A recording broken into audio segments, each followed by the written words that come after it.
అమరావతి సచివాలయంలో ముఖ్యమంత్రి చంద్రబాబు అధ్యక్షతన రాష్ట్ర మంత్రివర్గం సమావేశం జరుగుతోంది. మరింత సమాచారం మా ప్రతినిధి కృష్ణ అందిస్తారు.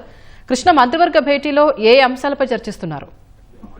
స్వప్న, ముఖ్యమంత్రి చంద్రబాబు అధ్యక్షతన అమరావతి సచివాలయంలో రాష్ట్ర మంత్రివర్గ సమావేశం కొద్దిసేపటి క్రితమే ప్రారంభమైంది. ఇందులో ప్రధానంగా దాదాపు 6 అంశాలకు సంబంధించి మంత్రివర్గ సమావేశం జరుగుతుంది. ఇందులో అజెండా అంశాలు పరిపాలనా అనుమతులకు సంబంధించి చెప్పుకోదగ్గ ప్రధాన అంశాలు లేవని చెప్పాలి.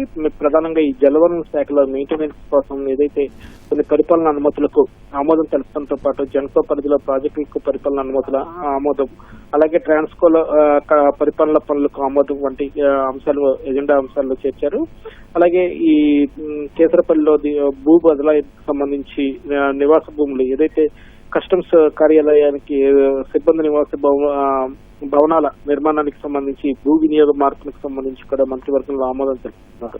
అయితే ప్రధానంగా ఇందులో ఏదైతే తిరుమల కల్తీ లడ్డు వ్యవహారం ఉందో అదే కీలకంగా చర్చనీయాంశం అయ్యే అవకాశం ఉంది. వాళ్ళ మంత్రివర్గంలో ఏదైతే గత మంత్రివర్గ సమావేశంలోనే ముఖ్యమంత్రి చంద్రబాబు వచ్చే కేబినెట్ సమావేశంలో ఈ కల్తీ లడ్డు వ్యవహారంపై సుదీర్ఘంగా చర్చిద్దామని ఆయన స్పష్టంగా మంత్రులతో సహచర మంత్రులందరితోనూ చెప్పారు. దీనికి సంబంధించి వాళ్ళ కేబినెట్ లో ఒక సుదీర్ఘ చర్చ జరిగే అవకాశం ఉన్నట్లుగా తెలుస్తుంది. ఎందుకంటే ప్రధానంగా అటు 290 పేజీలకు పైగా సిట్ అనుబంధ ఛార్జ్ షీట్ న్యాయస్థానంలో పెట్టడంతో పాటు మరో 14 పేజీల లేఖను రాష్ట్ర ప్రభుత్వానికి రాసింది. ఇందులో ప్రధానంగా కనుక చూస్తే తిరుమల కల్తీ లడ్డూలో కల్తీ జరిగినట్లు కూడా అటు సిట్ దాఖలు చేసిన అనుబంధ ఛార్జ్ షీట్ లోను అలాగే రాష్ట్ర ప్రభుత్వానికి రాసిన లేఖలోనూ స్పష్టంగా నిర్ధారణ అయింది.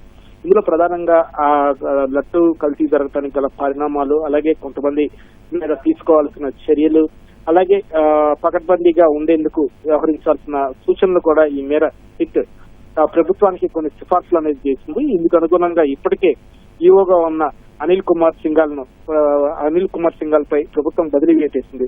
ఎందుకంటే ఆ కల్తీ జరిగిన సమయంలో ఆయనే నాడు ఈవోగా ఉండటం, అలాగే ఏదైతే తప్పు జరుగుతుందో తెలిసి కూడా బాధ్యత గల అధికారిగా దాన్ని నియమించేందుకు ఎలాంటి చొరవ తీసుకోలేదని కూడా సిట్ తమ నివేదికలో పేర్కొనడంతో ఇప్పుడు ఈవోగా ఉన్న అనిల్ కుమార్ సింఘాల్ పై ప్రభుత్వం బదిలీ వేటు వేసింది. ఆయన స్థానంలో ముఖ్యమంత్రి కార్యాలయ ప్రత్యేక ప్రధాన కార్యదర్శి ముద్దాడి రవిచంద్రను అదనపు ఈవోగా నియమిస్తూ కూడా బాధ్యతలు అప్పగించింది.